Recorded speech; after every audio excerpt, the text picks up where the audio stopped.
This isn't a 1936 car, it's a $106K street-built monster hiding a modern HEMI heartbeat. You're looking at something that doesn't belong in a museum and doesn't belong in the past either. This is the kind of machine that bends time itself, taking a pre-war American icon and rewriting it with modern muscle, modern engineering, and modern attitude.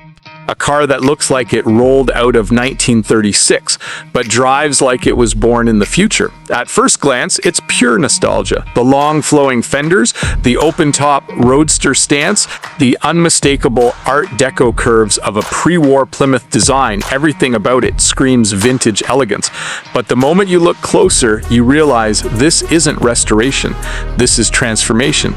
Under that sculpted hood sits the heart of a completely different era, a 6.1-liter HEMI EFI V8. Not a rebuilt antique engine, not a period-correct inline six struggling to keep up with modern traffic. This is a modern Mopar powerhouse. Fuel-injected, electronically controlled, precision-tuned for instant response.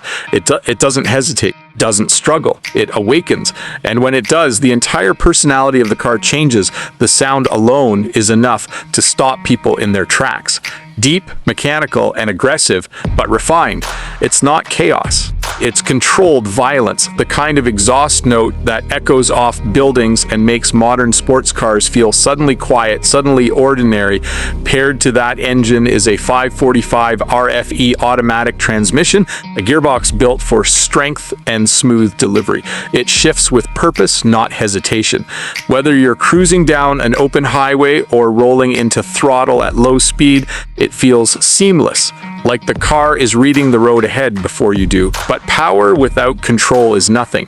That's why this build goes deeper than just horsepower. The chassis has been completely re-engineered with a TCI suspension setup, bringing modern handling dynamics into a body that was originally designed in an era before highways even existed as we know them. That means tighter cornering, improved stability, and a ride quality that doesn't punish you for driving it.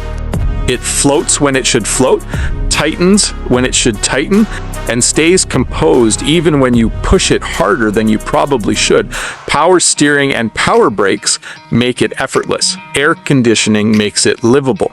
This isn't a trailer queen that only comes out on sunny weekends for photos. This is a street rod built to be driven, enjoyed, and experienced. Inside, the story continues in a subtle contrast between old-school charm and modern convenience. The cabin still respects its vintage roots in shape and feel, but everything beneath it has been upgraded for usability. You're not wrestling with the car, you're commanding it. Every input feels lighter, more precise, more intentional.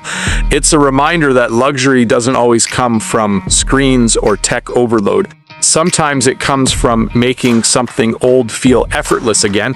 And then there's the presence, because this car doesn't just sit still, it occupies space. The proportions of the 1936 Plymouth Roadster are naturally dramatic. Long hood, low stance, open cabin. It looks fast even when parked. But with the modern stance and upgraded chassis, it sits with a confidence the original engineers could never have imagined. The wheels fill the arches just right.